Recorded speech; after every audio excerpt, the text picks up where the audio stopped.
பொதுவாக புற்றுநோய் என்றாலே அது முதியவர்களுக்கோ அல்லது நடுத்தர வயதினருக்கோ வரும் பாதிப்பு என்றுதான் நாம் நினைக்கிறோம். ஆனால் இந்தியாவில் 5 முதல் 19 வயதுக்குட்பட்ட சிறுவர்கள் மற்றும் இளைஞர்களின் உயிரிழப்பிற்கு மிக முக்கியமான 10 காரணிகளில் ஒன்றாக இப்போது புற்றுநோய் உருவெடுத்துள்ளது. சர்வதேச அளவில் புகழ்பெற்ற தி லான்டன் மருத்துவ இதழ் வெளியிட்டுள்ள உலகளாவிய நோய் சுமை 2023 ஆய்வின் முடிவுகள் நாம் உடனடியாக கவனிக்க வேண்டிய பல உண்மைகளை முன்வைக்கின்றன. இந்திய சிறுவர்களிடையே குறிப்பாக இரத்த புற்றுநோய், மூளை கட்டிகள் மற்றும் நிணநீர் சுரப்பி புற்றுநோய் ஆகிய பாதிப்புகள் அதிக அளவில் காணப்படுவதாக இந்த ஆய்வு கூறுகிறது. கடந்த 2023 ஆண்டு கணக்கின்படி உலகம் முழுவதும் 3.77 லட்சம் புதிய புற்றுநோய் பாதிப்புகள் சிறுவர்களிடையே கண்டறியப்பட்டுள்ளன. இதில் 1.44 லட்சம் உயிரிழப்புகள் பதிவாகியுள்ளன. இதில் மிகவும் கவலைக்குரிய விஷயம் என்னவென்றால், புற்றுநோயால் உயிரிழக்கும் குழந்தைகளில் 94% இந்தியா போன்ற குறைந்த மற்றும் நடுத்தர வருவாய் கொண்ட நாடுகளை சேர்ந்தவர்கள் என்பதுதான். உலகளவில் தட்டம்மை, காசநோய் மற்றும் HIV, எய்ட்ஸ் போன்ற பொதுவான தொற்று நோய்களை விட புற்றுநோய் இப்போது அதிக சிறுவர்களை பலிவாங்குகிறது.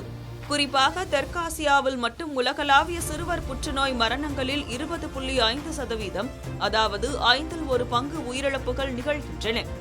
மேலும் கடந்த 1990 முதல் 2023 வரையிலான காலகட்டத்தில் சிறுவர் புற்றுநோய் மரணங்கள் 16.9% அதிகரித்துள்ளன. இந்தியாவை பொறுத்தவரை 2023 ஆண்டில் மட்டும் சுமார் 17,000 சிறுவர்கள் புற்றுநோயால் உயிரிழந்துள்ளனர். இது குறித்து சென்னை அடையார் புற்றுநோய் நிறுவனத்தின் மருத்துவ பேராசிரியர் டாக்டர் வெங்கட்ராமன் ராதாகிருஷ்ணன் கூறுகையில், இந்தியாவின் தேசிய புற்றுநோய் கட்டுப்பாட்டு திட்டமிடலில் இன்னும் சிறுவர் புற்றுநோய் சேர்க்கப்படவில்லை என்பதை சுட்டிக்காட்டுகிறார். தற்போதுள்ள தேசிய திட்டம் முக்கியமாக வாய், கருப்பை வாய் மற்றும் மார்பக புற்றுநோய் ஆகிய 3 வகைகளை மட்டுமே கண்டறிய முன்னுரிமை அளிக்கிறது. உலகளவில் புதிய புற்றுநோய் பாதிப்புகள் ஓரளவுக்கு நிலையாக இருந்தாலும் உயிரிழப்புகள் 27% குறைந்துள்ளன.